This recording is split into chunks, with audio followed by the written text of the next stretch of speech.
తాకట్లో ఉన్న మీ బంగారాన్ని విడిపించి ఆ రోజు ఆన్లైన్ రేటుకి కొంటాం. Sharma gold company. నమస్కారం, వెల్కమ్ టు సుమన్ టీవీ. నేను గీతాంజలి. ప్రస్తుతం మనతో పాటు శ్రీచక్ర పీఠం వ్యవస్థాపకులు, ప్రముఖ జ్యోతిష్య పండితులు బ్రహ్మశ్రీ ప్రదీప్ జోషి గురువు గారు ఉన్నారు. వారితో మాట్లాడదాం. గురుగారు నమస్కారం అండి.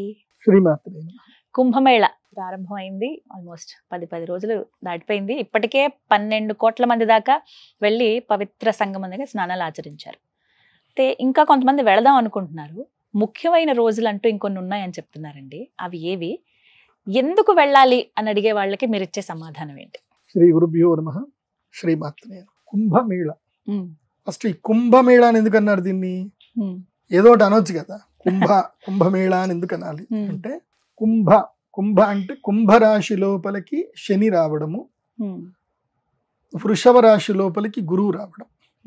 అలాగే కుంభరాశి లోపలికి గురువు మరియు శని కలిసి వచ్చిన దీన్ని 12 సంవత్సరాలకు ఒకసారి, 30 సంవత్సరాలకు ఒకసారి ఇట్లా జరుగుతూ ఉంటాయి అన్నమాట. అందులోపల శని కుంభరాశిలో అడుగుపెట్టి వృషభ రాశిలో గురుగ్రహం అడుగుపెట్టినప్పుడు మనకి ప్రయాగరాజ్కి పుష్కరాలు వస్తాయి, మహాకుంభమేళ వస్తుంది. కుంభమేళ అని ఎందుకు అనాలి దీనికి అనంటే, పూర్వము అమృత క్షీరసాగర మదనం జరిగింది, అమృతం దొరికింది. అయితే ఆ అమృతము గురించని దేవతలకు రాక్షసులకు గొడవ జరిగినప్పుడు ఆ అమృతం యొక్క 4 బిందువులు ఈ యొక్క భారతదేశంలో 4 ప్రదేశాల్లో పడ్డాయి. ఒకటి నాసిక్ త్రయంబకేశ్వర్, రెండవది ఉజ్జయిని మహాక్షేత్రం, మూడవది ప్రయాగరాజ్, నాలుగవది హరిద్వార్ ఋషికేశ్ ఆ ప్రదేశంలో పడింది. కాబట్టి ఈ 4 ప్రదేశం లోపల ప్రతి 3 సంవత్సరాలకు ఒకసారి కుంభమేళాలు జరుగుతూనే ఉంటాయి. ప్రతి 3 సంవత్సరాలకు. సో 12 ఎక్కడ చూసినా వాళ్ళకి 12 సంవత్సరాలకు ఒకసారి వస్తుంది. 3 వేస్తే 3 4 12. సో త్రయంబకేశ్వర్లో జరిగింది అని అంటే 3 అయిన తర్వాత ప్రయాగరాజ్లోనో లేకపోతే ఉజ్జయిన్లోనో, ఇక్కడ జరిగిందంటే నెక్స్ట్ 3 అయినా ఒకటి. అదే నాసిక్ త్రయంబకేశ్వర్ వేసుకుంటే 12 సంవత్సరాలకు ఒకసారి మాత్రమే నాసిక్ త్రయంబకేశ్వర్లో వస్తుంది కుంభమేళ. అది మనకి గోదావరి పుష్కరాలు అప్పుడక్కడ కుంభమేళ వస్తుంది, సింహస్థ కుంభమేళ అంటారు. సో అలా కుంభమేళాలు రెగ్యులర్గా వస్తూ ఉంటాయి.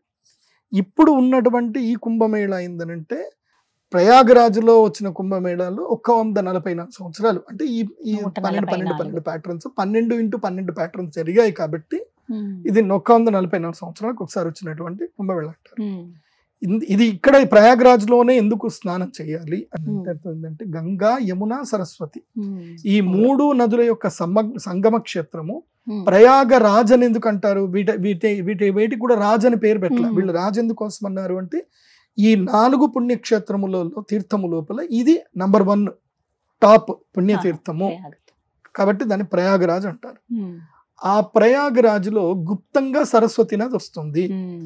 చాలా మంది గుప్త నది లేదు అన్నప్పుడు అమ్మవారు ప్రకటించింది కూడా సరస్వతి నది. అమ్మవారు జైసల్మేర్లో ఒకడు చిన్నగా బోర్ బావి దవ్వుదామని కొట్టేసరికి మొత్తం చెరువై వచ్చేసింది. లోపలికి వచ్చి సరస్వతి నది బయటకు వచ్చి పెద్ద చెరువు తయారైపోయింది, ఊరంతా మునిగిపోయింది. అది ఆల్రెడీ మనం చూసాం ఈ మధ్య. కాబట్టి సరస్వతి నది అమ్మవారు గుప్తంగా అక్కడికి వస్తుంది. అందుకే ఈ పుష్కరాలకు వెళ్ళి స్నానం చేయాలి. పుష్కర స్నానాలు 5 పుణ్య దినాలు ఉంటాయి ఈ పుష్కర స్నానం లోపల. ఏది కుంభ స్నానంలో మొట్టమొదటిది పౌర్ణమి, పుష్య పౌర్ణమి. రెండవది మకర సంక్రాంతి, సంక్రమణ కాలం. ఈ 2 అయిపోయి. మూడవది మౌని అమావాస్య, మౌని అమావాస్యలు చేయాలి. తర్వాత వసంత పంచమి, ఆ తర్వాత మహాశివరాత్రి. ఈ 5 రోజులు స్నానం చేయాల్సిందే. ఈ 5 రోజులు తప్పకుండా స్నానం చేయాలి అనే ఉద్దేశంతో అక్కడ అందరూ సన్యాసులు, సాధువులు, నాగసాధువులు టెంట్ వేసుకుని కూర్చున్నారు. వాళ్ళు జనవరి 13 స్నానం చేశారు, 14 సంక్రాంతికి చేసేసారు. పౌర్ణమి, సంక్రాంతి 2కి స్నానం చేశారు. ఆ పౌర్ణమి మిస్ అయిన వాళ్ళు మళ్ళీ మాఘ పౌర్ణమి రోజు కూడా స్నానం చేస్తారు. సో ఎటైనా ఒక పౌర్ణమి రోజు స్నానం చేయాలి, నిండు పౌర్ణమి స్నానం చేయాలి.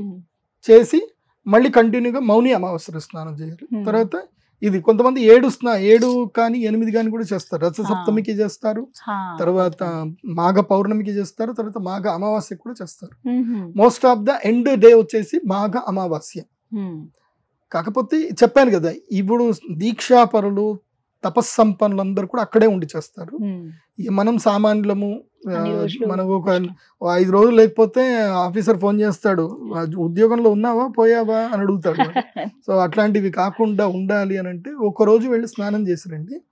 నేనైతే అట్లా చెప్పను, మీరు మౌని అమావాస్య రోజే చెయ్యండి, చేస్తేనే పుణ్యం వస్తుందని మాత్రం నేను చెప్పను. ఎందుకోసమంటే యద్భావం తద్భవతి. మీరు అదే రోజుపై తొక్కిస్లాట్లో ఏమైనా జరిగింది అనుకోండి బాగుండదు. కానీ యోగి ఆదిత్యనాథ్ గారు చాలా అద్భుతంగా అక్కడ చేశారు.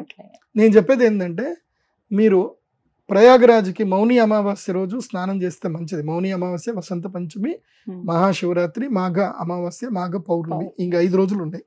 ఈ 5 రోజులు స్నానం చేయవచ్చు. అయితే గూగుల్ మ్యాప్లో వెతుక్కోండి. సంగమములోనే స్నానం చేయాలని రూల్ ఏం లేదు. సంగమము దాటిన తర్వాత ఇప్పుడు అక్కడ నుంచి గంగా, ఇక్కడ నుంచి యమున వస్తుంది, గుప్తంగా సరస్వతి వచ్చేస్తుంది. ఇంకా అక్కడ నుంచి మనకి ఇంక కింది దాకా దాదాపు 50 కిలోమీటర్ల లైన్ ఉంది. మీరు ఎక్కడ స్నానం చేసినా అదే పుణ్యం. ఈడే చేయాలని రూల్ ఏం లేదు. చాలా మంది అక్కడి నుంచి సంగమానికి బోట్ లో అలా తీసుకువెళ్తున్నారు, అక్కడ చేస్తున్నారు. ఎక్కడైనా మధ్యలో చేయండి, మీ ఇష్టం. కానీ డబ్బులకు కకృతి పడకండి, ఇవ్వండి వాళ్ళకి, గంగపుత్రులకు డబ్బులు ఇవ్వండి, పోండి, మధ్యలో పోయి మంచిగా స్నానం చేసినండి, ఏముంది, అవకాశం ఉంది, హ్యాపీగా స్నానం చేయండి. లేదంటే ఇంకో 50 అంటే క్రౌడ్ లేని కొంచెం దూరం వెళ్ళండి, ఇంకో 50 కిలోమీటర్ల దూరం వెళ్ళండి, 30 కిలోమీటర్ల దూరం వెళ్తే క్రౌడ్ లేని ప్రదేశాలు ఉంటాయి, అక్కడ కూడా స్నానం చేయండి, మిమ్మల్ని ఎవరు వద్దంటారు. సో ప్రశాంతంగా వెళ్ళి స్నానం చేసి తర్పణాలు వదిలి ధ్యానం చేసుకొని అక్కడ ఉండేటువంటి వాళ్లకు అన్నదానం చేసి తర్వాత దేవాలయాలన్నీ దర్శనం చేసుకొని, మా బాలరాముడిని కూడా చక్కగా దర్శనం చేసుకొని, మేడం గారు వెళ్ళారు, ఎంతో కష్టపడి లైవ్ చేశారు బాలరాముడి దగ్గరికి వెళ్ళి. అసలు నిజంగా ఎంత ధన్యం, మీరు ధన్యజీవులే. నాకు ఇప్పటిదాకా అదృష్టం దొరికిన బాలరాముడి దగ్గర. సో బాలరాముడిని వెళ్ళండి, దర్శనం చేసుకోండి. కాశీ వెళ్ళండి, విశ్వనాథుడిని దర్శనం చేసుకోండి, కాలభైరవుని దర్శనం చేసుకోండి. తర్వాత మణికర్ణిక ఘాట్ వెళ్ళండి, అక్కడ స్నానం కొంత సమయం పెట్టుకుంటే చక్కగా ఇవన్నీ అన్ని చేసుకొని రండి, ఏం పర్వాలేదు. హాయిగా అన్ని వేసేసుకొని చక్కగా ఇక్కడికి వచ్చి కాశీ నుంచి అంత అయిపోయిన తర్వాత డైరెక్ట్ ఇంటికి రండి. కాశీలో స్నానం అంతా చేశాక వేరే వాళ్ళ ఇంటికి వెళ్ళకూడదు. పుణ్యక్షేత్ర తీర్థాలు అయిపోయిన తర్వాత మీ ఇంటికే వెళ్ళాలి. ఇలా చేసుకోండి, మంచి జరుగుతుంది. అయితే వేణి దానం చేయవలసింది ఉంటుంది.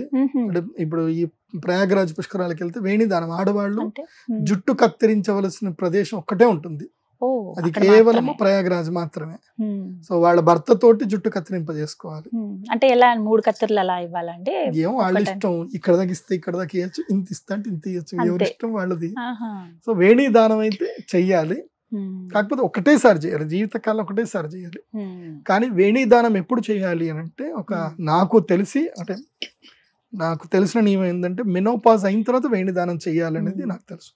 So until that you should not. Menopause అయిన తర్వాత వేణి దానం చేయాలి, తర్వాత గృహస్థాశ్రమం నుంచి వానప్రస్థాశ్రమంలోకి వెళ్ళాలి. ఇంకా అప్పుడు ఇంకా బాడీలీ డిజైర్స్ ఉండవు కాబట్టి వానప్రస్థంలో వెళ్ళిపోయి యోగ సాధన చేస్తూ ఈ శరీరాన్ని ఇంకా భగవంతుడికి నివేదన చేసే ప్రయత్నం చేయడం వేణి దానం అంటే. అదే వేణి అంటే కోరికలు. ఆడవాళ్ళకి అందమే కదా కోరికలు, ఎంత అందంగా ఉంటే అంత వాళ్ళకి వ్యామోహం ఎక్కువ ఉంటుంది. ఒక్కసారి వెంట్రుకలు కట్ అయినాయంటే ఇంకా అయిపోయి, కోరికలు లేవు, ఏం లేవు. సో మెల్లిమెల్లిగా దేహకాంక్ష తగ్గాలి, అందుకే వేణి దానం అంట. వేరే ఏం లేదు. అక్కడికి వెళ్ళి స్నానం ఆచరించడం ఒకటేనా అంటే ఇంకా ముఖ్యమైనది? స్నానం చేయాలి, పిండ ప్రదానం చేయాలి, తర్పణాలు వదలాలి.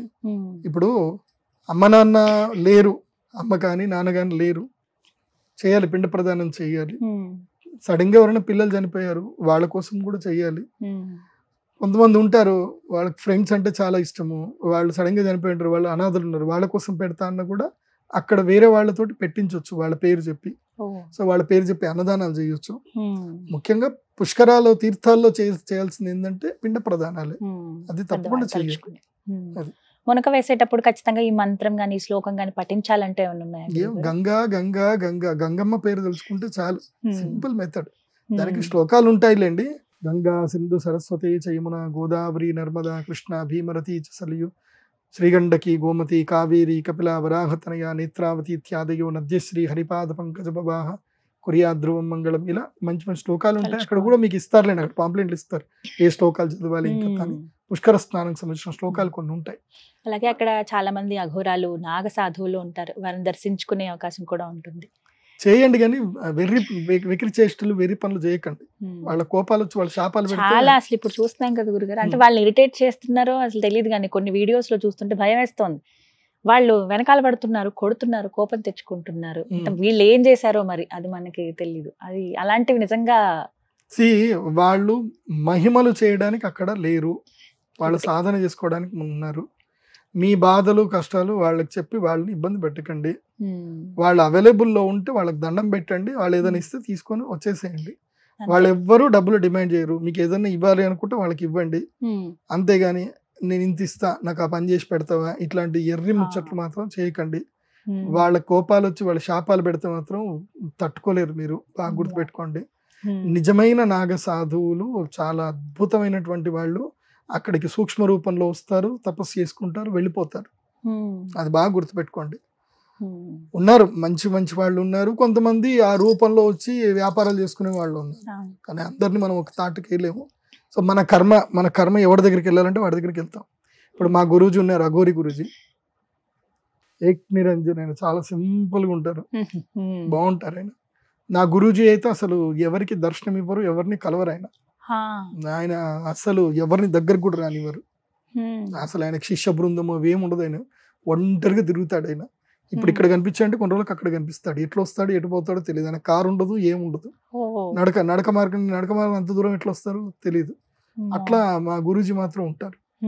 ఆయన ఇప్పటికీ యమునోత్రిలో ఉంటారు. ఆయన నేను ఎప్పుడైనా వెళితే ఆయన దర్శనం ఇవ్వాలి అనుకుంటే ఆయన కనిపిస్తాడు, నేను కలవాలి అనుకుంటే ఆయన కనపడ్డు, ఆయనకి ఇవ్వాలి అనుకుంటే ఆయన కనిపిస్తాడు. సందేశం వచ్చేస్తుంది, మెసేజ్ వస్తుంది, రా అని చెప్తాడు అంతే.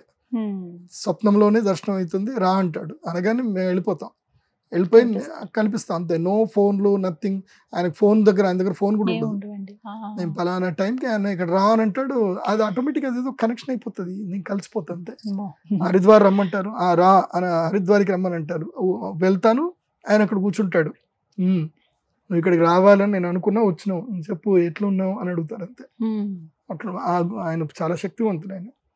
ఆయన ఏమీ అడగడు నా దగ్గర నుంచి, కానీ నాకు ఈ పని చేయమని చెప్తాడు. ఆయన చెప్పిన పని నేను చేయాలి, చేయకపోతే మాత్రం దెబ్బలు పడతాయి.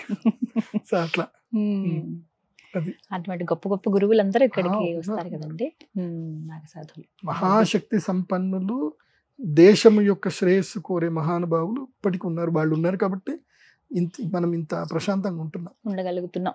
అందుకే వెళ్ళండి, కుంభమేళకి వెళ్ళండి, గొప్ప అవకాశం. స్నానం చేయండి, కనీసం ఒక అరగంట సేపు అయినా స్నానం చేయాలి. అరగంట చేస్తేనే బాగుంటుంది. కానీ మంచి ప్లేస్ చూసుకొని వెళ్ళండి స్నానం. అవకాశాలు కూడా అన్ని ఉన్నాయి, చక్కగా అన్ని ఏర్పాట్లు కూడా చేశారు కాబట్టి ఒకవేళ మరీ ముఖ్యమైన రోజుల్లో కుదరని పక్షంలో మామూలు రోజుల్లోనైనా వెళ్ళి చేస్తే మంచిది కదా. మాఘ అమావాస్య వరకు వెళ్ళండి, శివరాత్రి వరకు.